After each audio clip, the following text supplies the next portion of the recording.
Halo Cik dan Puan, balik lagi di podcast Cerita Malam. Cerita kali ini dari Dewi di Hang Tuah. Sebenarnya ini cerita dari adikku yang namanya Adit. Jadi kejadiannya itu di rumah nenekku. Saat itu situasinya keluarga besar kami sedang berkumpul. Ada saudara dari bapak, ada saudara dari ibu, sepupu, keponakan. Pokoknya ramai lah. Adikku ini, si Adit, dan keponakanku yang lain, mereka masih kecil-kecil. Jadi mereka bermain petak umpet di dalam rumah. Rumah nenekku ini gak terlalu besar, dan bisa dibilang masih semi permanen. Separuh tembok bata dan sisanya lagi kayu. Pokoknya ini gambaran seperti rumah tua zaman dulu. Di seberang rumah nenek ada pohon bambu yang cukup lebat dan menjulang tinggi.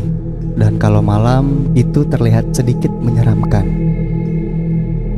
Menjelang siang, aku menyuruh anak-anak untuk beristirahat karena sudah masuk waktu makan siang.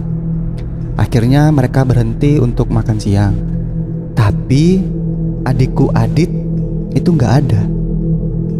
Semua orang panik dan langsung mencari Adit ke seluruh penjuru rumah.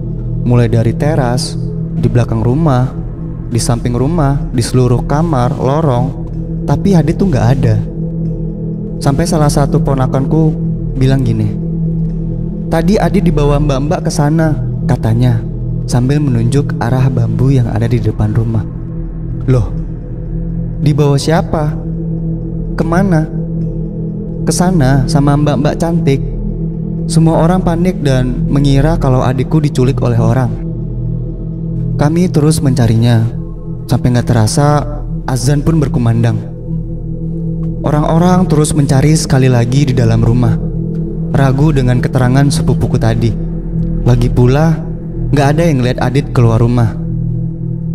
Tiba-tiba ada yang teriak, "Adit di sini!" Sontak semua orang langsung menuju ke arah suara itu. Dan ternyata suara itu berasal dari kamar nenekku. Dan benar saja, ternyata Adit ada di situ. Adit dalam keadaan berdiri, gemetar dan berkeringat dingin di depan cermin lemari tua nenekku. Usut punya usut, kata saudaraku, Adit itu diculik oleh makhluk gaib. Percaya gak percaya sih, tapi memang begitu ceritanya. Nah, itu tadi cerita dari Dewi di Hang Tuah. Serem ya Cik dan Puan.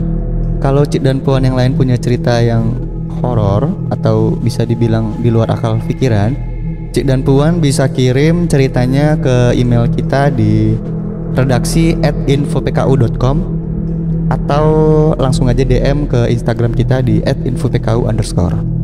Podcast Cerita Malam pamit, sampai jumpa dan hati-hati.